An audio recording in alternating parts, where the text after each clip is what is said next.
ನಮಸ್ಕಾರಗಳು. ಏನಾಗಲಿ ಮುಂದೆ ಸಾಗುನಿ.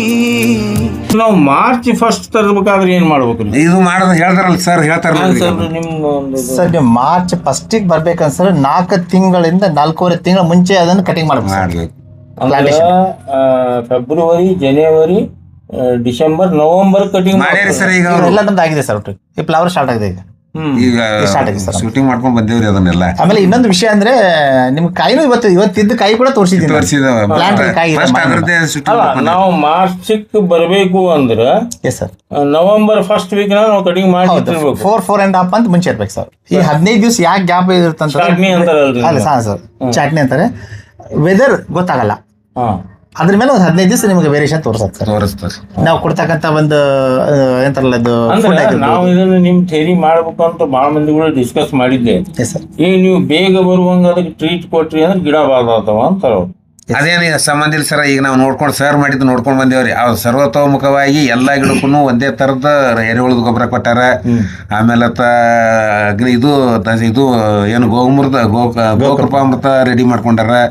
ಆಮೇಲೆ ಜೀವಾಮೃತ ರೆಡಿ ಮಾಡ್ಕೊಂಡಾರ. ಆಮೇಲೆ ಇಲ್ಲಿ ಪಾರಿವಾಳ ಸಾಕ್ಯಾರ, ಅದ್ರದ್ದು ಹಿಕ್ಕಿದನು ಸ್ಲರಿ ತಯಾರು ಮಾಡ್ಕೊಂಡಾರ. ಎರೆಹುಳದ ಗೊಬ್ಬರ ತಯಾರು ಮಾಡ್ಕೊಂಡಾರ. ಇದನ್ನೆಲ್ಲಾನು ಕ್ರೋಢೀಕರಿಸಿ ಅದನ್ನ ಯಾವ್ಯಾವ ಹಂತದೊಳಗ ಅದನ್ನೆಲ್ಲ ಎಕ್ಸ್ಪ್ಲೇನ್ ಮಾಡ್ಯಾರ ಅವ್ರಿಗೆ. ಅದನ್ನೆಲ್ಲಾರು ಟೋಟಲ್ ಆಗಿ ಮಾಡ್ತಾರ. ಅದರಾಗ ಈ ಸದ್ ಕಟ್ ಮಾಡೋದ್ ಬಳಕ ವಿಶೇಷವಾಗಿ ಮತ್ತೊಮ್ಮೆ ಕೊಡ್ತಿರ್ಬೇಕು, ಇಲ್ಲ ಅನ್ನಂಗಿಲ್ಲ.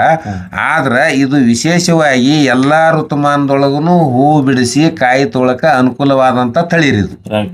ಸರ್ ಇನ್ನೊಂದು ನಿಮಗೆ ನಾ ಕೇಳ್ಬೇಕಂದ್ರ, ಈಗ ನಾವೊಂದು ಪ್ರತಿ ವರ್ಷನೂ ಚಾಟ್ನಿ ಮಾಡಿಸ್ಬೇಕ ಸರ್? ಇದು ಪ್ಲಾಂಟ್ ಹೆಂಗೆ ಅಂತಂದ್ರೆ ನಾವು ದೊಡ್ಡ ಪ್ರಮಾಣದಲ್ಲಿ ಬಿಟ್ಟಾಗ ಮೇಂಟೆನೆನ್ಸ್ ಕಷ್ಟ ಆಗುತ್ತೆ ಒಂದು.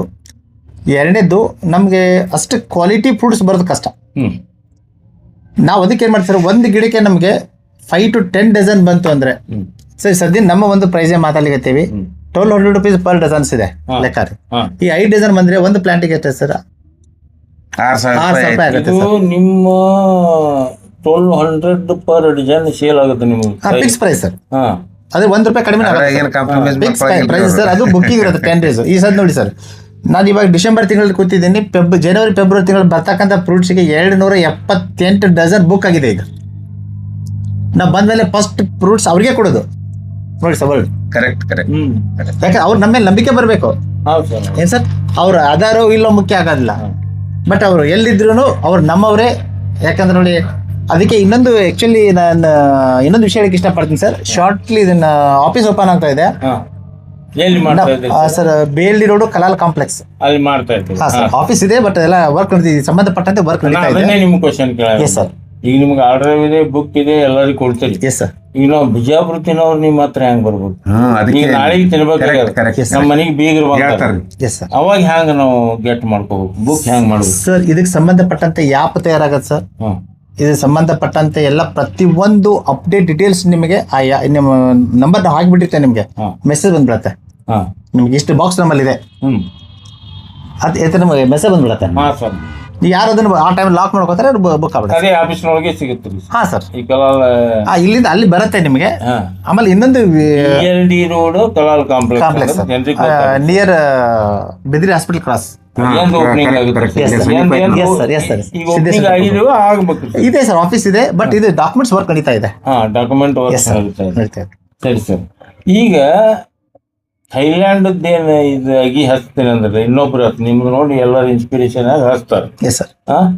ಅವ್ರಿಗೆ ಏನ್ ಡೈರೆಕ್ಷನ್ ನೀವು ಕೊಡ್ತಿರೋ ಅಥವಾ ಯಾರು ಸ್ಪೆಷಲಿಸ್ಟ್ ಅವ್ರಿಗೆ ಕೊಡ್ತಿರೋ ಹೆಂಗೆ? ಈಗ ಅವನೋ ಒಬ್ಬ ರೈತ ಬರ್ತಾನೆ, ನಾಳೆ ನಿಮ್ದು ಫೋನ್ ನಂಬರ್ ಹಾಕಿರ್ತೇವೆ ನಾವು, ನಿಮ್ಮ ಹತ್ರ ಬರ್ತಾನೆ, ಇಲ್ಲಿ ಭೇಟಿ ಅಲ್ಲಿ ಇದನ್ನ ವಿಡಿಯೋ ನೋಡಿ ಬರ್ತಾನೆ. ಸರ್ ನಾನು ಒಂದು 3,000 ಅನ್ನಲ್ಲ, 1,000 ಹಚ್ಬೇಕತ್ ಮಾಡೀನಿ, 500 ಹಚ್ಬೇಕತ್ ಮಾಡೀನಿ. ಅವ್ರಿಗೆ ಎಕ್ಸ್ಪರ್ಟ್ ಕೊಡ್ತಿರೋ ಹೆಂಗ್ ಮಾಡ್ತಿರೋ? ಅವ್ರಿಗೆ ಅಗಿ ಕೊಟ್ಟು ಅಗಿ ನಿಮ್ಮಲ್ಲೇ ತೋತಾನ. Yes sir. ಸರ್ ಇದ್ರ ಬಗ್ಗೆ ಇನ್ನೂ ಸ್ವಲ್ಪ ನಾವು ವಿಚಾರ ಮಾಡ್ತಾ ಇದ್ದೀವಿ. ಯಾಕಂದ್ರೆ ಏನ್ ತುಂಬಾನೇ ಕ್ರೌಡ್ ತುಂಬಾ ಲೆಕ್ಕದಲ್ಲಿ ಬಂದಿರೋದ್ರಿಂದ ನಾವು ಒಂದೊಂದು ನಿರ್ಧಾರಗಳು ಹೆಂಗ್ ತಗೋಬೇಕು. ಯಾಕೆ ಆಕ್ಚುಲಿ ಒಬ್ಬ ರೈತರು ನಾವು ಫಸ್ಟ್.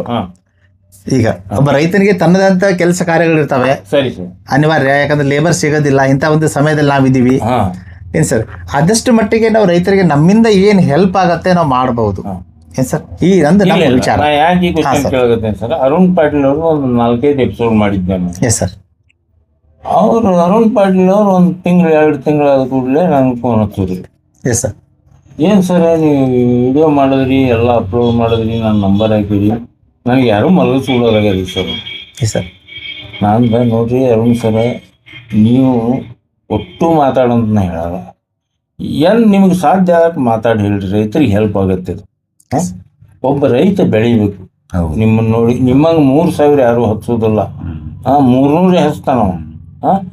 ಸಣ್ಣದು ಇರ್ತದೆ, ತನ್ನ ಜೀವನ ಸಾಗಿಸೋದು ಹಚ್ತಿರ್ತಾನ. ನೀವು ಮಾಡೋದು ಇದು ದೊಡ್ಡ ಪುಣ್ಯ. ನಿಮ್ಮದು ನೀವು ಬಿಜಿ ಇದ್ರೆ ಬಿಟ್ಬಿಡ್ರಿ, ಫೋನೇ ಹಚ್ಚಬೇಡ್ರಿ.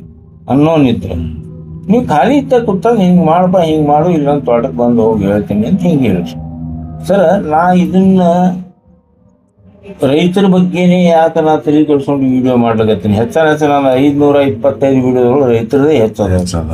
ಉಳಿದ ಸಾಧಕರು ಅದಾವ, ಕೆಲವೊಂದು ಏನಿಷಿಯಂಟ್ ಭಯಂಕರ ಹಿಸ್ಟಾರಿಕಲ್ ಗುಡಿಗಳ ಬಗ್ಗೆ ಮಾಡೀನಿ. ಇಲ್ಲ, ಹೆಚ್ಚು ರೈತರ ಬಗ್ಗೆ ನಾವು ಒಲವು ಕೊಡ್ತೀನಿ, ಅದು ನೈಸರ್ಗಿಕ ರೈತರು. ಯಾಕಂದ್ರೆ ಜೀವನದೊಳಗೆ ಈಗ ಮಾರ್ಕೆಟ್ನೊಳಗೆ ನೀವು ಹೋಗಿ ಬಾಳೆಹಣ್ಣು ಕೆಮಿಕಲ್ದೊಳಗೆ ಎದ್ದೆಟ್ಟಿ ಸಿಗ್ತದೆ ನಿಮಗೆ.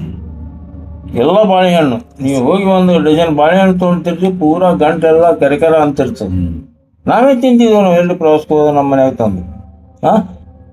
ಈಗ ವಿಷ ಉಣಿಸೋರು ವ್ಯಾಪಾರಸ್ಥರು, ರೈತ ಉಣಿಸಲ್ರಿ ವಿಷ. ರೈತ ಅಮೃತನೇ ಕೊಟ್ಟಿರ್ತಾನೆ ಎಲ್ಲರಿಗೆ. ಈ ಮೀಡಿಯೇಟ್ ಏನು ವ್ಯಾಪಾರ ಮಾಡೋದ್ರಿಂದ ಅವ್ರು ವಿಷ ಈಗ ಡೈರೆಕ್ಟ್ ಇಂಥ ರೈತರ ಹತ್ರ ಡೈರೆಕ್ಟ್ ಬಂದು ಇದರಿಂದ ಇವ್ರೇನು ಆಫೀಸ್ ಮಾಡ್ಕೊತ ಅಂತ ಹೇಳ್ತಾರೆ, ಅಲ್ಲಿ ಇವ್ರು ವಿಷ ಉಣಿಸಲ್ಲ, ಇವರು ಆರ್ಗ್ಯಾನಿಕ್ಕೇ ಕೊಡೋರು ಇವರು. ಅದಕ್ಕೆ ನಾ ಯಾರೇ ವೀಕ್ಷಕರಿಗೆ ಹೇಳ್ತೀನಿ, ಇಂಥ ಒಬ್ಬ ರೈತರ ಬಳಿ ನೀವು ತಿನ್ನೋದ್ರಿಂದ 100 ವರ್ಷ ಬದುಕ್ತೀರಿ ಅಂತ ನಾನು ಹೇಳ್ತೀನಿ. ಈಗ ಎಲ್ಲ ವಿಷ ಸಿಗ್ಲಿಕತ್ತೀರಿ ಸರ್, ಎಲ್ಲ ಪ್ರತಿಯೊಂದು ಎಲ್ಲ ಸ್ಪ್ರೇ ಹೊಡೆಯೋದು, ವಿಷ ಹೊಡೆದು, ಅದನ್ನೇ ತಂದು ಡೈರೆಕ್ಟ್ ದ್ರಾಕ್ಷಿ ಅಷ್ಟು ಕೆಮಿಕಲ್ ಮಾಡ್ತಾರೆ ಸರ್. ದ್ರಾಕ್ಷಿ ಅದಕ್ಕೆ ನೈಸರ್ಗಿಕ ಕೃಷಿಕರ ಬಗ್ಗೆ ಒತ್ತು ಕೊಟ್ಟಿರ್ತೇನೆ ನಾನು. ನಿಮಗೂ ಗೊತ್ತಾ, ನಿಮಗೂ ಒಂದು 10 ವಿಡಿಯೋ ಮಾಡಿ ನಾನು. ಈಗ ನೀವು ಇದೇನು ಮಾವಿನ ಹಣ್ಣು ಇದು ಭಾಳ ಚಂದ ಮಾಡಿರಿ ಸರ, ಭಾಳ ಚಂದ ಆಫೀಸ್ ಮಾಡ್ಕೊತೀರಿ, ಇದಕ್ಕೊಂದು ಯಾವ ಪ್ರೂವ್ ಮಾಡ್ಬೇಕಂತೀರಿ, ಇದು ಮಾಡ್ಬೇಕಂತೀರಿ. ಈಗ ಮಾವಿನ ಹಣ್ಣಕ್ಕೆ ಅದಕ್ಕೆ ಕವರ್ ಎಲ್ಲಿ ಸಿಗುತ್ತಾವ ಅನ್ನೋದು ನಿಮ್ಗೆ ಗೊತ್ತಿದ್ರೆ ಹೇಳ್ರಿ, ರೈತರಿಗೆ ಗೊತ್ತಿರ್ತದೆ ಸರ್. ಆಕ್ಚುಲಿ ನಾಸಿಕ್ ಅಲ್ಲಿದೆ ಮಾಹಿತಿ ಬಂದಿದೆ, ಆಂಧ್ರ ಪ್ರದೇಶದಲ್ಲಿ ಇದೆ ಅಂತ ಮಾಹಿತಿ ಬಂದಿದೆ. ಇಲ್ಲಿ ಬಿಜಾಪುರದಾಗ ಎಲ್ಲಿ ಸಿಗಲ್ಲ ಇಲ್ಲ ಸರ್. ಅದಕ್ಕೆ ಸರ್ ನಾವೇನ್ ಮಾಡ್ತೇವೆ, ಸಿಗ್ಬೋದು, ನನಗೆ ಐಡಿಯಾ ಇಲ್ಲ ಸರ್ ಅದ್ರ ಬಗ್ಗೆ. ಸೊ ಅದನ್ನ ನಾವು ಈಗ ನಿಜ ಸರ್. ಯಾಕಂದ್ರೆ ಸರ್ ಇದೇನಾಗ ಸರ್, ನಾನು ನಾಸಿಕ್ ಅಂತ ಮಾತಾಡಿದ್ದೀನಿ, ನಾನು ಅದಕ್ಕೆ ನಾನು ಕಾನ್ಫಿಡೆಂಟ್ ನಂಬಿಕೆ ಇದೆ ಅದ್ರಲ್ಲಿ ನನಗೆ ಮಾತಾಡಿದ್ರಿಂದ. ಏನ್ ಸರ್ ಆಂಧ್ರ ಪ್ರದೇಶ ಸಿಗತ್ತಾ ಅಂತ ಮಾಹಿತಿ ಇದೆ, ಒಬ್ಬ ನಂಬರ್ ಕೊಟ್ಟಿದ್ದಾರೆ, ಕಾಂಟ್ಯಾಕ್ಟ್ ನಂಬರ್ ಅದನ್ನು ಕೂಡ. ದಯಮಾಡಿ ನೀವು ಈಗ ಹೇಳಿಲ್ಲ ಅಂದ್ರು ನನಗೆ ಹೇಳಿದ್ರಿ ಅಂದ್ರೆ ಸರ್ ಸರ್ ಈ ವಿಡಿಯೋ ಮಾಡಿದ್ಮೇಲೆ ನಂದು ನಂಬರ್ ಹಾಕಿರ್ತೇನೆ. ನನಗೂ ರೈತರು ಫೋನ್ ಮಾಡ್ಬಾರ್ದು ಸರ್, ಅವ್ರ ನಂಬರ್ ಕೊಡ್ರಿ, ಇಲ್ಲ ನೀವು ಹೇಳ್ರಿ. ಅವ್ ಬ್ಯಾಗ್ ಬಗ್ಗೆ ಮಾತಾಡ್ರಿ ಸಂದರ್ಶನದಾಗ, ಅವು ಎಲ್ಲಿ ಸಿಗ್ತಾವ್ರಿ ಸರ್, ನಾವು ಹುಳು ಸಂಬಂಧ ತಲೆ ಕೆಟ್ಟದ ನಮಗ ಅಂತ ಬರ್ತಾವ ಫೋನ್. ಅವಾಗ ನನಗೆ ನೀವು ಕೊಟ್ರಿ ಅಂದ್ರೆ ನಾವು ನೋಡಿ ರೈತರಿ, ತಾವು ಯಾರಾದರೂ ನೀವು ಮಾವಿನ ಹಣ್ಣು ಗಿಡಗಳನ್ನ ಹಚ್ತಿದ್ರೆ, ಮಾವಿನ ಹಣ್ಣು ಅಟ್ಟೆ ಅಲ್ರಿ, ಕೆಲವೊಂದು ಈಗಿನ ಪೇರು ಹಣ್ಣಿಗೆ ಬರ್ತಾವ್ರಿ, ಸೀತಾಫಲಕ್ಕಂತೂ ಭಾಳ ನಿಮಗೆ ಹುಳ ಕಡಿತದ. ಒಂದು ಏನು ಮಚ್ಚರ್ ಅಂತಾರಲ್ಲ, ಏನಂತಾರಿ ಸರ್, ಫ್ರೂಟ್ ಫ್ಲೈ ಅಂತಾರೆ ಅದಕ್ಕೆ. ಆ ಫ್ರೂಟ್ ಫ್ಲೈ ಕಡಿಯೋದಕ್ಕೆ ಒಂದು ಸೊಲ್ಯೂಷನ್ ಹೇಳಿ ಸಾಹೇಬ್ರು. ಫಸ್ಟ್ ಟೈಮ್ ಕೇಳೋಗತ್ತೆ ನಾ ಇವ್ರ ಬಾಯಿಲೆ. ನಾವು ಏನು ಮಾಡ್ತೀವಿ, ನಾನೇ ನನ್ನ ಮಾವಿನ ಗಿಡಕ್ಕೆ 2 ಸಲ 3 ಸಲ ಅದು ಹುಳ ಕೂಡಿ ಬರುತ್ತೆ ಎಣ್ಣೆ ಹೊಡೆದೀನಿ. 50 ಟ್ರ್ಯಾಪ್ ಕಟ್ರಿ, 2 ಸೋಲಾರ್ ಇದು ಕೂಡಿಸಿದ್ರಿ, ಆದರೂ ಕಂಟ್ರೋಲ್ ಆಗಿಲ್ಲ. ಈಗ ಈ ವರ್ಷ ನಾ ಸಾಹೇಬ್ರು ಹೇಳಿದ್ದೇನೆ ಮಾಡಿ ನೋಡ್ತೀನಿ, ಅದು ಬ್ಯಾಗ್ ತಂದು ಕಟ್ತೀನಿ. ಎಷ್ಟಿದ್ದ ಕಟ್ಬೇಕಂದ್ರೆ ಸರ್, ಒಂದು ಲಿಂಬೆ ಹಣ್ಣು ಸೈಜ್ ಅಲ್ಲಿ ಇದ್ದಾಗ ಸರ್, ಅದು ಚಿಕ್ಕದಾಗಿರುತ್ತೆ, ಅವಾಗಲೇ ಕಟ್ಟಿಬಿಡು ಸರ್ ನಾವು ಅದಕ್ಕೆ. ಅದು ಮ್ಯಾಲಿಂದ ಬೀಳುದಿಲ್ರಿ ಸರ್, ಬೀಳಲ್ಲ ಸರ್. ಅದು ಡೇಟಿಗೆ ನಾವು ಒಂದು ಇದಿರುತ್ತೆ, ಒಂದು ತಂತಿ ಇರುತ್ತೆ ಪೇಟ್ ಮಾಡ್ಲಿಕ್ಕೆ, ಅದು ಫಿಕ್ಸ್ ಆಗ್ಬಿಡ್ತದೆ. ಅದು ಹೆಂಗ್ ಸ್ಟಿಕ್ಕರ್ ಹೊಡೆದಂಗೆ ಆ ಥರ ಸರ್. ಒಳಗೇನು ಬೀಳಲ್ಲ ಸರ್. ಅಚ್ಚಾ. ಈಗ ನೀವು ಏನಿದು ಪ್ಲಾಂಟೇಶನ್ ಮಾಡಿರಲ್ಲ ಸರ್, ಎಷ್ಟು ಗಿಡಗಳು ಅಂದ್ರಿ ಸರ್ ತಾವು? ಟೋಟಲ್ ಸರ್ 3,000 ಪ್ಲಾಂಟ್ ಇದೆ ಸರ್ ನಮ್ಮ. 3,000. ಹಾಂ ಸರ್. ನೀವು ಈಗ ಅಲ್ಲಿ ಸಾಲಿನಿಂದ ಸಾಲಕ್ಕೆ ಮತ್ತು ಇದರಿಂದ ಇದಕ್ಕೆ ಹೇಳ್ಯಾರ ಸಾಬ್ರೆ? ಹೇಳ್ಯಾರಲ್ಲ, ಎಲ್ಲ ಹೇಳ್ಯಾರಲ್ಲ. ಓಕೆ. ಈಗ ಅದಕ್ಕೆ ಸ್ಪ್ರೇ ಏನು ಮಾಡ್ತೀರಿ ಸರ್ ನೀವು ಸೀಸನ್ ಬಂದಾಗ? ಸರ್ ಏನು ಮಾಡ್ತೀವಿ ಸರ್ ಅಂತ ನಾವು ಬೇಸಿಕ್ಲಿ ಸರ್ ಫಂಗಿಸೈಡ್ ಬರೋ ಸಮಯದಲ್ಲಿ, ಫಂಗಿಸೈಡ್ ಯಾವ ತಿಂಗಳು ಬರುತ್ತೆ ಸರ್ ಸುಮ್ಮ ಅಂದಾಜು? ಸರ್ ಚಳಿಗಾಲ ಏನು ಸ್ಟಾರ್ಟ್ ಆಗದ ಸರ್, ಚಳಿಗಾಲ. ಹಾಂ ಸರ್, ಆ ಟೈಮಲ್ಲಿ ಏನು ಮಾಡ್ತೀವಿ, ಎಲೆ ಉದುರಿಸ್ಬಿಡ್ತೀವಿ ಸರ್ ನಾವು. ಅವಾಗ ಪ್ಲಾಂಟ್ ಎಲೆಗಳು ಉದುರಿಸಿದಾಗ ನಮಗದು ಓಪನ್ ಆಗತ್ತೆ. ಹಾ. ಆದಷ್ಟು ಸೂರ್ಯಕಿರಣ ಅದಕ್ಕೆ ಸ್ಟೆಮ್ಮಿಗೆ ಟಚ್ ಬೀಳ್ಬೇಕು ಬಿಸಿಲು. ಹಾ ಅದು ಫಂಗಿಸೈಡ್ ಕಂಟ್ರೋಲ್ ಸರ್. ಹಾ ಹಾ ಇದು ಮೊದಲನೇ ಕೆಲಸ ನಾವು ಮಾಡೋದು. ಹಾ ಅದು ಎಷ್ಟು ಜಾಡ ಗುಂಪಾಗ್ತದೆ ಅಷ್ಟು ಜಾಡ ಕಟ್ತದೆ. ಎಷ್ಟು ಜಾಡ ಕಟ್ತದೆ ಅಷ್ಟು ಸ್ಪ್ರೇ ತಗೋಬೇಕು ನಾವು. ಆ ಎಲೆಲ್ಲ ಉದುರ್ಸುದ್ರಿ ಅದನ್ನ. ಹಾ ಸರ್, ಅದ ಸ್ಟೆಮ್ ಓಪನ್ ಇಟ್ಟು ಬಿಡುದ್ರಿ ಅದನ್ನ. ಮೇಲ್ಗಡೆ ನಿಮ್ಗೆ ಫ್ಲವರ್ ಆಗೋದು ಮೇಲ್ಗಡೆ, ಕಾಯಿ ಅಂತ ತಳಗಾಗಲ್ರಿ. ಅದಕ್ಕಂತೇಳಿ ಆತರ ಓಪನ್ ಮಾಡ್ತೀವಿ ಒಂದ್ರಿ. ಎರಡನೇದ್ದು ಹೊಂಗೆ ಎಣ್ಣೆ ಸ್ಪ್ರೇ ಮಾಡ್ತೀವಿ. ಬೇವಿನ ಎಣ್ಣೆ. ಹಾ, ಹೊಂಗೆ ಸರ್, ಹೊಂಗೆ ಎಣ್ಣೆ ಸಿಗತ್ತೆ. ಎಲ್ಲಿ ಸಿಗುತ್ತೆ ಇಲ್ಲಿ ನಮ್ಮ ತೋಟಗಾರಿಕೆ ಇವರು ಶ್ರೀಕಾಂತ್ ಸರ್ ಒಬ್ರು ಇದ್ದಾರೆ, ಅವ್ರಿಗೆ ಅದನ್ನ ಕೊಡ್ತಾರೆ ನಮ್ಗೆ. ಆಮೇಲೆ ನೆಕ್ಸ್ಟ್ ಬೇವಿನ ಎಣ್ಣೆ ಸಿಗತ್ತೆ. ಆಮೇಲೆ ಇಲ್ಲ ಸರ್, ಬೇವಿನ ಎಣ್ಣೆ ಸಪ್ರೇಟ್ ಹೊಡಿ ಸರ್, ನಾವು ಸಪ್ರೇಟ್ ಹೊಡೆದಿದ್ದೀವಿ. ಆಮೇಲೆ ಇನ್ನೊಂದು ಏನು ಯೂಸ್ ಮಾಡ್ತೀವಿ, ಹತ್ತಿರಿಕೆ ಪಲ್ಯ ಯೂಸ್ ಮಾಡ್ತಾ ಇದೀವಿ ಸರ್. ಹತ್ತಿರಿಕೆ ಪಲ್ಯ ಅದು ಪ್ರೋಟೀನ್ ಜಾಸ್ತಿ ಇರೋದ್ರಿಂದ ಹತ್ತಿರಿಕೆ ಪಲ್ಯ ಮತ್ತು ಅದಕ್ಕೆ ಕರ್ಪೂರ ಯೂಸ್ ಮಾಡ್ತೀವಿ. ಕರ್ಪೂರ ಹತ್ತಿರಿಕೆ ಪಲ್ಯ. ಅಲ್ಲ, ಹತ್ತಿರಿಕೆ ಪಲ್ಯ ಡ್ರಮ್ ನೆನೆಹಾಕ್ಬೇಕಾ ಹೆಂಗ್ ಸರ್? ಇಲ್ಲ ಸರ್, ಅದೇನ್ ಮಾಡ್ತೀವಿ ಸರ್, ಒಂದು ಕೆಜಿ ಲೆವೆಲ್ ಎಕರೆಗೆ ಹತ್ತಿರಿಕೆ ಪಲ್ಯ ತೊಳೆದು ಮತ್ತು ಈ ಇದು ಬರ ಸರ್ ಕರ್ಪೂರ, ಅದನ್ನ ಇದು ಮಾಡಿ ಸರ್, ಆಕಳ ಗೋಮೂತ್ರ ಹಾಕಿ ನೆನಾಕಿಡಿ ಸರ್ ಅದನ್ನ. ಅಚ್ಚಾ ಅಚ್ಚಾ, ಗೋಮೂತ್ರ ಉಂಡಿ. ಹಾ ಸರ್, ಹೆಂಡಿ ಅಲ್ಲ. ಇಲ್ಲ ಸರ್, ಗೋಮೂತ್ರ ನೆನೆಕಿಡೋದು. ಹತ್ತಿರಿಕೆ ಪಲ್ಯ ಕರ್ಪೂರ, ಹತ್ತಿರಿಕೆ ಪಲ್ಯ, ಗೋಮೂತ್ರ ನೆನೆಕಿಡುವುದು. ಹಾ ಸರ್, ಮತ್ತೆ ಕರಿಬೇವು ಹಾಕೋರು ಇಳುತ್ತೆ, ಆಂಟಿಬಯೋಟಿಕ್ ಕರಿಬೇವು ಹಾಕೋದು, ಜವಾರಿ ಕರಿಬೇವು. ಹಾ, ಅದನ್ನ ನಾವು ಮಿಕ್ಸ್ ಮಾಡಿ ಏನ್ ಮಾಡ್ತಾರೆ, ಅದನ್ನ ಒಂದು 4-5 ದಿವಸ ಇಡೋದು. ಇಟ್ಟು ಒಂದೆರಡು ಅದೇನು ಲಿಕ್ವಿಡ್ ಎಷ್ಟು ಪ್ರಮಾಣ ಹಾಕ್ಬೇಕ್ರಿ ಸರ್ ಸುಮ್ಮಂದಾಗಿ? ಸರ್ ನಾವ್ ಏನ್ ಮಾಡಿದ್ವಿ ಸರ್ ಅಂದ್ರೆ ಹತ್ತಿರಿಕೆ ಒಂದು ಡ್ರಮ್ ಇರ್ತದೆ 200. ಹಾ ಸರ್, ಸರ್ ನಾವೊಂದು 25 ಪಂಪ್ ಇದೆ ತಗೊಳ್ಳಿ ಸರ್. ನಾವ್ 2 ಕೆಜಿ ಹತ್ತಿರಿಕೆ ಪಲ್ಯ ತೊಗೊಳ್ಳಿ ಸರ್. ಒಂದು 20 ರೂಪಾಯಿ ಕರ್ಪೂರ ಡಬ್ಬಿ, ಆಮೇಲೆ ಒಂದು 1/4 ಕಿಲೋದಟ್ಟು ಕರಿಬೇವು ಏನ್ ಸರ್, ಆಮೇಲೆ ಒಂದು 2 ಲೀಟರ್ ಗೋಮೂತ್ರ ಅಷ್ಟು ಹಾಕಿ ಎಷ್ಟು ದಿವಸ ಇಡುದು ಸರ್? ಒಂದು 4ರಿಂದ 5 ದಿವಸ ಇಡುದು ಸರ್. ಇಟ್ಟು ಅದನ್ನ ಇದು ಮಾಡುದು, ಸ್ಪ್ರೇ ತೊಗೊಳೋದು, ಅದನ್ನ ಅಳಗಾಡಿಸಿ ಸೋಸ್ಬೇಕಂತ ಸ್ಪ್ರೇ ತೊಗೊಳೋದು ಸರ್ ಎಲ್ಲ ಗಿಡಗಳಿಗೆ. ಇದರಿಂದ ಏನಾಗುತ್ತಂತೀರಿ ಸರ್? ಅದರಲ್ಲಿ ಪ್ರೋಟೀನ್ಸ್ ಇದೆ. ಆಮೇಲೆ ಅರಕಿನ ಸ್ಮೆಲ್ ಇದೇನು ಸರ್, ಕರ್ಪೂರ ಸ್ಮೆಲ್ಗೆ ಸ್ವಲ್ಪ ಹುಳ ಬರೋದು ಕಡಿಮೆ ಸರ್. ಅಚ್ಚಾ ಅಚ್ಚಾ, ಸ್ವಲ್ಪ. ಹಾ ಸರ್. ಮತ್ತೆ ಹಿಂಗು ಹಾಕ್ತದೆ, ಹಿಂಗು ಇದ್ರೂ ಸ್ಮೆಲ್ ಬರಲ್ಲ ಹುಳುಗಳು. ನಮಗೆ 100ಕ್ಕೆ 100 ರಿಸಲ್ಟ್ ಬರ್ದಿದ್ರು ಪರವಾಗಿಲ್ಲ, ನಮಗೆ 2% ಬಂದ್ರು ನಮ್ಗೆ ನೈಸರ್ಗಿಕ ಬೆಳೆಯವರಿಗೆ ಆ 1-2% ಕೂಡ ಬಾಳ ಆಗೋದು. ಸರಿ ಸರ್, ಸರಿ. ಅದಕ್ಕೆ ಮಟ್ಟಿಗೆ ನಮ್ ಪ್ರಯತ್ನ ಆ ಕಡೆ ರನ್ ಹೋಗ್ತಾ ಇದೀವಿ. Exactly sir, exactly. ಹಿಂಗೇನು ಮೊದಲಿನಿಂದ ಬಂದದ್ರಿ, ಹಿಂಗೆ ಮೊದಲಿನಿಂದ ಹಿಂಗ ಮತ್ತೆ ಬರಲ್ಲ ಸರ್, ಎಲ್ಲ ಅದಾವ್ರಿ, ನಾವು ಮರ್ತಿದೇವ್ ಅಷ್ಟೇ. ಅದನ್ನ ಕೆಡಕಿ ತೆಗ್ದಾರ ಅವ್ರು. ಅದು ಒಕ್ಕಲ್ತನ ಇದು ಗೊತ್ತಿಲ್ಲ ಅಂತ ಹೇಳ್ತಾರ, ಇವು ಎಲ್ಲ ಗೊತ್ತು ಮಾಡ್ಕೊಂಡ್ರಪ್ಪ. ಸ್ಟಡಿ ಭಾಳ ಮಾಡ್ಯಾರ ಸರ್. ಅಲ್ಲ, ಅನಿವಾರ್ಯ ಸರ್, ಯಾಕಂದ್ರೆ ಉಳಿಸ್ಬೇಕಾಗದ ಪ್ರಾಜೆಕ್ಟು ಮಾಡೇವಿ. ಸ್ವಲ್ಪ ಅದು ಎಟ್ಟೆಂಟು ಮಟ್ಟಿಗೆ ಹೆಂಗ್ ಬರ್ತದೆ ಸರ್, ನಾವ್ ಅದೇನಲ್ಲ 4 ವರ್ಷ ಬರೀ ಅದನ್ನ ಚೆಕ್ ಮಾಡೋದ್ರಲ್ಲಿ ಇದ್ದೀವಿ, ಇನ್ನು ಚೆಕಿಂಗ್ ಅಲ್ಲಿ ಇದೀವಿ ಇನ್ನು ಸರ್. ಈಗ ಇಲ್ಲ ಸರ್, ಈಗ ತಿಪ್ಪೆ ಖಾತ ಗೀತ ಖರೀದಿ ಮಾಡ್ತೀನಿ? ಇಲ್ಲ ಸರ್, ನಮ್ಮಲ್ಲಿ ಸರ್ ಏನಂದ್ರೆ ದನಗಳಿದ್ದಾವೆ. ಎಷ್ಟು ದನ ಸರ್? ಸರ್ ಟೋಟಲಿ 2 ಜವಾರಿ ಆಕಳ ಇದೆ, ಆಮೇಲೆ 2 ಎಮ್ಮೆಗಳಿದಾವೆ. ನಾವೇನ್ ಮಾಡ್ತೀವಿ ಸರ್ ಅಂತಂದ್ರೆ, ತಿಪ್ಪೆ ಗೊಬ್ಬರನ 3 ತಿಂಗಳು ಹಳೆಯದು ತಿಪ್ಪೆ ಗೊಬ್ಬರನ 2 ತೊಟ್ಟಿ ಹಾಕೊಂತೀವಿ. 2 ತೊಟ್ಟಿಯಿಂದ ನಾವು ಅದನ್ನ ಗೊಬ್ಬರನ ಗಿಡಕ್ಕೆ ಹಾಕೋತೀವಿ ಸರ್, ಚಾನ್ಸಿ ಈ ತರ. ಆ ತಿಪ್ಪೆ ಗೊಬ್ಬರ ಕೊಟ್ಟಿಗೆ ಗೊಬ್ಬರ, ತಿಪ್ಪಿ ಗೊಬ್ಬರ ಇವೇನು ಖರೀದಿ ಮಾಡೋದು? ಇಲ್ಲ ಸರ್, ಎಲ್ಲವೂ ಇಲ್ಲೇ ತಯಾರು ಮಾಡ್ಕೊಂತ ಮ್ಯಾಕ್ಸಿಮಮ್. ನಮ್ಮಲ್ಲಿ ಇರ್ತಕ್ಕಂಥದ್ದು ಹೇಳಿದ್ನಲ್ಲ ಸರ್, ಇದು ಟಾಕಿ ಇದೆ. ಈ ಟಾಕಿ ಇದು ಎಂತ ಇದು 75ರಿಂದ 90 ಬ್ಯಾಗ್ ಬರ ಸರ್ ಪ್ರತಿ ವರ್ಷ. ನಮಗೆ 1 ವರ್ಷದ ಪಾಚಿ ಅದು, ಅದನ್ನ ನಾವು ಕಲೆಕ್ಟ್ ಮಾಡ್ಕೊತೀವಿ ಸರ್. ಆ ಪಾಚಿಯಿಂದ ಟೆಂಪರೇಚರ್ ಕಂಟ್ರೋಲ್ ಆಗುತ್ತೆ ನಮ್ಗೆ ಗಿಡಗಳಿಗೆ. ಹಾಸು ಸರ್, ಅದನ್ನ ಬಹಳ ನಮ್ಗೆ ಪ್ರಾಮುಖ್ಯತೆ ಸರ್. ಅದು ಈ ಪ್ಲಾಂಟೇಶನ್ ಅದ್ರ ಬಹಳ ಎಷ್ಟು ತಿಂಗಳು ಬಿಟ್ಟು ತೆಗಿತೀರಿ ಅದು ಪಾಚಿ? ಅದು ಹಾಸು ಸರ್ ನಾವು ಕರೆಕ್ಟ್ ಸರ್. ಇವತ್ತು ನಾವು ಪ್ರತಿ ವರ್ಷ ಫೆಬ್ರವರಿ 15ನೇ ತಾರೀಕಿಗೆ ವಾಶ್ ಮಾಡ್ತೇವೆ ಸರ್. ಬಿಸಿಲು ಸ್ಟಾರ್ಟ್ ಆಗುತ್ತೆ, ವಾಶ್ ಮಾಡಿ ತುಂಬಿಕೊಂಡೇವೆ ಅಂತಂದ್ರೆ ನಮಗೆ ಏಪ್ರಿಲ್ ಬರೋದು ಟಾಕಿನೂ ಫುಲ್ ಆಗಿರುತ್ತೆ.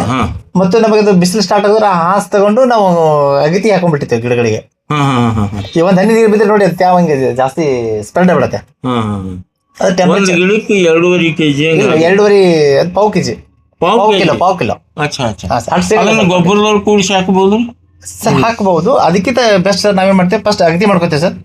ಅಗತಿ ಮಾಡಿದ್ಮೇಲೆ ಅದನ್ನ ಈ 250 ಗ್ರಾಮ್ಸ್ ಹಾಕೊಂತೇವೆ ಅದನ್ನ ಸುತ್ತ. ಅಗತಿ ಯಾವ ತಿಂಗಳು ಮಾಡ್ತೀರಿ? ಫೆಬ್ರವರಿ ತಿಂಗಳು ಮಾಡ್ತೀವಿ ಸರ್. ಫೆಬ್ರವರಿ ತಿಂಗಳ ಅಗತಿ ಮಾಡ್ತೀವಿ? ಹೌದೌದು ಸರ್, ಮಾವಿನ ಗಿಡದ್ದು. ಹೌದೌದು ಸರ್. ಅಚ್ಚಾ ಅಚ್ಚಾ. ಫೆಬ್ರವರಿ ತಿಂಗಳಲ್ಲಿ ಮಾಡ್ಕೊಂಡು ಇದನ್ನ ಕಪ್ಪೆ ಹಾಸನ್ನ ಪಾಚಿನ ಕಟ್ಕೊಂತೀವಿ ಸರ್. ಅದನ್ನ ಹಾಕಿ ಅಗತಿ ಮಾಡ್ಕೋಬೇಕು ಸರ್. ಅಗತಿ ಮಾಡ್ತೇವೆ ಸರ್. ಹಾಕಿ ಸರ್ ಇದನ್ನ ಹಾಕೋತೀವಿ ಸರ್. ಅದು ಒಣಗಿಸಿ ಹಾಕ್ಬೇಕು? ಹಸಿದೆ ಹಸಿದೆ ಸರ್, ಹಸಿದೆ. ಹೌದು ಸರ್, ತ್ಯಾವ ಇರ್ಬೇಕು ಸರ್. ಅಂದ್ರೆ ಎಕ್ಸಾಕ್ಟ್ಲಿ ಜನವರಿ ಒಳಗೆ ನಾವು ತೆಗಿಬೇಕು ಅದನ್ನ ಪಾಚಿ. ಹಾ ಸರ್, ಇಲ್ಲ ಸರ್, ಈಗ ನಮ್ದು ಹೆಂಗತ್ತೆ ಟಾಕಿ ಬಡಬಡ ಹಂಗೆ ಒಂದು ಮಾಡಿರ್ತೀವರಿ, ಅದು ಮರ್ದಿ ಸೀದಾ ಗಿಡಕ್ಕೆ ಹೋಗ್ಬಿಡುತ್ತೆ ಸೀದಾ ನೇರವಾಗಿ, ಡೈರೆಕ್ಟ್ ನಮ್ಮಲ್ಲಿ ಇರ್ತದ್ರಿ. ಅಲ್ಲ ಸರ್, ಈಗ ಫೆಬ್ರವರಿಗೆ ಅಗತಿ ಮಾಡಿ ಹಾಕ್ಸ್ಬೇಕಂದ್ರೆ ನಾವು ಫೆಬ್ರವರಿ ಒಳಗೆ ಇದನ್ನ ತೆಗಿಬೇಕಲ್ಲ ಸರ್? ಹೌದು ಸರ್, ಫೆಬ್ರವರಿ ತೆಗಿಬೇಕು ಸರ್. ಅದನ್ನೇ ಕೇಳ್ತಾ ಇದ್ದೀನಿ. ಫೆಬ್ರವರಿ ತೆಗಿಬೇಕು ಸರ್. ಫೆಬ್ರವರಿ ಒಳಗೆ ತೆಗೆದು ಅದನ್ನ ಹಾಕಬೇಕು ಸರ್. ಅದು ತೆಗೆದ್ಮೇಲೆ ಲೇಟ್ ಆಗ್ಬಾರ್ದು ಸರ್. ಹೆಂಗಂತಂದ್ರೆ ಸ್ವಲ್ಪ ನಮ್ಗೆ ಹರಿ ಬರಿ ಇರ್ತದೆ. ಇದು ತೆಗೆದ ತಕ್ಷಣ ಏನ್ ಮಾಡ್ತದೆ ಅಂದ್ರೆ ಅಲ್ಲೇ ಗಿಡಕ್ಕೆ ಹೋಗ್ಬೇಕು, ಇಮಿಡಿಯೇಟ್ ಗಿಡಕ್ಕೆ ಹೋಗ್ಬೇಕು ಸರ್. ಅದು ಹಸಿಯಾಗಿ ಅದು ಹಾಕಿ ಮತ್ತೆ ಮಣ್ಣೊಳಗೆ ಮುಚ್ಚಬೇಕು. ಹೌದೌದು ಸರ್. ಅದು ಮತ್ತೆ ಹಾಕಿದ್ಮೇಲೆ ಅದ್ರ ಮೇಲೆ ನಿಮ್ಗೆ 2 ಗೊಬ್ಬರ ಬಂದ್ಬಿಡತ್ತೆ, 1 kg. ಅದ್ರ ಮೇಲೆ ಏನಾಗುತ್ತೆ ಸರ್ ಅಂದ್ರೆ ನೆಕ್ಸ್ಟ್ ಇದು ಬರುತ್ತೆ. ಯಾವ್ದಂದ್ರೆ ಇದು ನಾವು ನಮ್ದೇ ಅಂತ ಒಂದು ಸಿಸ್ಟಮ್ ಮಾಡ್ಕೊಂಡಿದೀವಿ. ನಾನು ಮಾಹಿತಿ ಕೊಟ್ಟಿದ್ದೀನಿ ಅದನ್ನ ಅಲ್ಲಿ. ಸರ್, ಮೆಕ್ಕೆಜೋಳ ದಂಟದೆಲ್ಲ ನಾನು ಚಿಪ್ಸ್ ಮಾಡೋಕೆ ಹೇಳಿದ್ದೀನಿ. ಅದ್ರ ಕಟ್ಕೊಂಡ್ಬಿಡ್ತೇವೆ ಮಲ್ಚಿಂಗ್ ಲೆವೆಲ್. ಅದು 1 ವರ್ಷ ತನಕ ಅದನ್ನ ಲಾಕ್ ಮಾಡ್ಬಿಡ್ತೇವೆ ಸರ್. ಸರ್, ಇನ್ನೊಂದು ನಾನು ನಿಮ್ ಕ್ವಶನ್ ಕೇಳಿಲ್ಲ. ಈಗ ಅದು ಚೀಲ ಕಟ್ಟಬೇಕು ಅಂತ ಹೇಳಿದ್ರಿ ಹಣ್ಣಿಗೆ. ಎಸ್, ಅದು ಫ್ರೂಟ್ ಹಣ್ಣಾಗ್ಯದ, ಈಗ ಮಾರಾಟಕ್ಕೆ ಬಂದ ಒಳಗೆ ಕವರ್ ಇರುತ್ತೆ. ಯಾವಾಗ ಬಿಚ್ಚಿ ನೋಡುದು ಇಲ್ಲ ಸರ್, ಹೆಂಗ್ ಬಿಚ್ಚಿ ನೋಡಿ ಇಲ್ಲ ಸರ್, ಗೊತ್ತಾಗ ಸರ್, ಗೊತ್ತಾಗ್ತದೆ. ಗೊತ್ತಾ ಸರ್. ಅದ್ರ ಒಳಗಡೆ ಹೋದ್ಮೇಲೆ ಗೊತ್ತಾಗ್ಬಿಡುತ್ತೆ ನಿಮ್ಗೆ ಆ ವಿಷಯ. ಅದ್ರ ಒಳಗೆ ಹೋದ್ರೆ ಗೊತ್ತಾಗ್ಬಿಡತ್ತೆ ನಿಮ್ಗೆ ಅದು ಈ ತರ ಸರ್. ಅಲ್ಲ ಸಾಹೇಬ್ರು ಬಿಚ್ಚಿ ನೋಡ್ಬೇಕಂದ್ರು ಒಂದೊಂದ್ ಬಿಚ್ಚಿ ನೋಡಿದ್ರೆ ಅನ್ನ ಕೂತದಿಲ್ಲ ಅಂತ ಹೇಳಿ ಹೆಂಗ್ ನೋಡ್ತೇವೆ ಹಂಗ್ ನೋಡುದ ಸರ್. ಅದು ಅಲ್ಲ ಹಿಂಗ್ ಹೇಳಿದ್ರೆ ನೀವು ಅದನ್ನ ಕಲ್ಪನೆ ಮಾಡ್ಕೊಂಡ್ರಿ. ನಾವು ಏನ್ ಮಾಡಲ್ಲ, ಯಾವಾಗ ರೈತರಿಗೆ ಗೊತ್ತಾಗ ಸರ್, ಎಕ್ಸ್ಪೀರಿಯನ್ಸ್ ಇರುತ್ತೆ. ನೀವು ಗುರು ಎಕ್ಸ್ಪರ್ಟ್ ಇದ್ರೆ ನೋಡ್ತೇವೆ, ನಾನು ತಿರ್ಗಾಡಕ್ ಬರಲ್ಲ. ನೀವು ಹಂಗೆ ಈಗ ನಾ ಇವ್ರಿಗೆ ಬಿಟ್ಟಿರ್ತೀನಿ, ಇವ್ರಿಗೆ ಹಂಗ್ ಗೊತ್ತಾಗುತ್ತೆ. ಇಲ್ಲ ಹೇಳೋದು ನೀವು ಸರ್. ಒಂದು ಸ್ಮೆಲ್ಲು ಬರುತ್ತೆ ನಿಮ್ಗೆ, ಅದು ವಾಸು ಬರುತ್ತೆ, ಕಾಯಿ ಬಹಳ ವಾಸ ಬರುತ್ತೆ. ಹೌದಾ ಸರ್? ಅದು ವಾಸ ಮೇಲೆ ನಿಮ್ಗೆ ಗೊತ್ತಾಗ್ಬಿಡತ್ತೆ. ರೈಟ್. ಈಗ ಸರ್, ಇದು ಏನು ನೀವು ಟ್ಯಾಂಕ್ ಕಟ್ಟದ್ರಲ್ಲ, ಹಾ ಸರ್, ಇದು ಇಂಥ ಭವ್ಯವಾಗಿ ನಿರ್ಮಾಣ ಮಾಡೋದು ನಿಮ್ ತಲೆಗೆ ಹೆಂಗ್ ಬಂತು ಸರ್? ಒಂದು ಇಲ್ಲಿ ನೀರು ಸ್ವಲ್ಪ ಕಡಿಮೆ ಇದೆ ಸರ್ ನಮ್ಮ ಬೋರ್ವೆಲ್ಗಳಿಗೆ. ಸೊ ಅದಕ್ಕಂತ ನಾವು ಟಾಕಿ ಅವಶ್ಯಕತೆ ಅನಿಸ್ತು. ಯಾಕಂದ್ರೆ ಇಷ್ಟೆಲ್ಲ ಪ್ಲಾಂಟ್ ಹಾಕಿದೀವಿ, ಅದು ವಿದೇಶದ ಪ್ಲಾಂಟ್ಗಳಿದಾವೆ. ಈಗ ನೀರ್ ಹೋಯ್ತು ಅಂತಂದ್ರೆ ಏನ್ ಮಾಡ್ಲಿಕ್ಕಲ್ಲ ರೈತನಿಗೆ. ಯಾಕಂದ್ರೆ ರೈತನಿಗೆ ನೀರ್ ಅಂದ್ರೆ ಆಕ್ಸಿಜನ್ ಇದ್ದಂಗ ಒಂಥರ ಅದು. ಸೊ ಅದಕ್ಕೆ ಮೇನ್ ಸ್ಟೋರೇಜ್ ಮಾಡ್ಕೊಂಡಿವಿ ಸರ್ ಫಸ್ಟ್ ನಾವು. ಆಮೇಲೆ ಸ್ಟೋರೇಜ್ ಮಾಡ್ಕೊಂಡಾಗ ಏನ್ ಸರ್ ನಮ್ಗೆ ಅಂದ್ರೆ ಹೆಂಗ್ ಮಾಡ್ಕೊಂಡಿವಿ, ಮಿನಿಮಮ್ 9 ಮಂತ್ ಏನಾಗಬಾರ್ದು ಬರಗಾಲ ಬಿದ್ರು. ಅಂದ್ರೆ ಒಂದು ಆಕ್ಚುಲಿ ಸರ್, ನೀವು 3000 ಗಿಡ ಅಂದ ತಕ್ಷಣ ನೀವು ಅವಾಗ ಹೇಳ್ತಾ ಇದ್ರಿ ಹರಿ ನೀರ್ ಬಿಡ್ತಾ ಇದ್ದೀವಿ ಹಂಗೆಲ್ಲ ನಾವ್ ಹಿಂಗ ಲೆಕ್ಕ ಅಂತಂದ್ರು. ಸರ್, ನಾವ್ ಇಲ್ಲಿವರೆಗೂ ನೀರನ್ನ ವೆಸ್ಟ್ ಮಾಡೋದಿಲ್ಲ ನಾವು ಇವತ್ತಿಗೂ. ನಾವು ಒಂದು ವಾಲಿಗೆ 20 ನಿಮಿಷ ಟೈಮ್ ಹಚ್ಚಿಬಿಡ್ತೇವೆ ಸರ್. ಅದು 8 ಎಕರೆ ಅಂದ್ರೆ ಟೋಟಲ್ ನಮ್ಗೆ 7 ವಾಲ್ ಇದೆ. ಇಂಟು 20 ನಿಮಿಷ ಟೈಮ್ ಹಚ್ಚಿ ಸರ್ ನೀರು. ಹಂಗೇನು ಟೈಮಿಂಗ್ ಫಿಕ್ಸ್ ಇಲ್ಲ ಸರ್, ಮ್ಯಾನುವಲ್ 20 ನಿಮಿಷ ಟೈಮ್. 2.5 ತಾಸಿನಾಗ ಪೂರ್ಣ 8 ಎಕರೆ ಹೊಲಕ್ಕೆ ನೀರು ಬಿಡ್ತೀವಿ ಸರ್. ನಾ ಯಾಕೆ ಕ್ವಶನ್ ಕೇಳಿದ್ರೆ, ಮಹಾರಾಷ್ಟ್ರ ಕೆಲವೊಬ್ರು ಏನಿಲ್ಲ ಇಲ್ಲೇ ಕೂತ್ ಬಡ ನೋಡಿದ್ದಾರೆ. ಫುಲ್ ಹೊಲ ಟೈಮಿಂಗ್ ಮೇಲೆ ಎಲ್ಲ ಉಂಡು ಬಿಡುತ್ತೆ. ಉಂಡ ಮೇಲೆ ಸೈರನ್ ಆಗುತ್ತೆ. ಆಮೇಲೆ ಹಿಂಗೆಲ್ಲ ಮಾಡ್ಸ್ಯಾರ. ಇಲ್ಲ ನಮ್ದು ಸರ್ ಮ್ಯಾನ್ಯುವಲ್ ಇದೆ, ಬಟ್ 7 ವಾಲ್ ಇದೆ. ಟೋಟಲ್ ಏನದಲ್ಲ 1 ದಿವಸ ನೀರ್ ಬಿಟ್ರೆ ಮುಂದೆ ಏನದಲ್ಲ 3 ದಿವಸ ನೀರ್ ಬಿಡಲ್ಲ ಸರ್. 3 ದಿವಸ ನೀರು ಬಿಡಲ್ಲ, 3 ದಿವಸ ಬಿಡ್ತೀವಿ ಸರ್. 3 ದಿವಸ ಬಿಡ್ತೀವಿ. ಇದು ಸಾಕಾಗತ್ರಿ ಈ ಟ್ಯಾಂಕ್? ಹೌದು, ಸಾಕಾಗತ್ತೆ ಸರ್. ಎಷ್ಟು ಆಳದ್ರಿ ಸರ್ ಇದು? ಇದು 21 ಫೀಟ್ ಸರ್. ಸುಮ್ಮ 75 ಉದ್ದ ಸರ್, 51 ಅಗಲದ.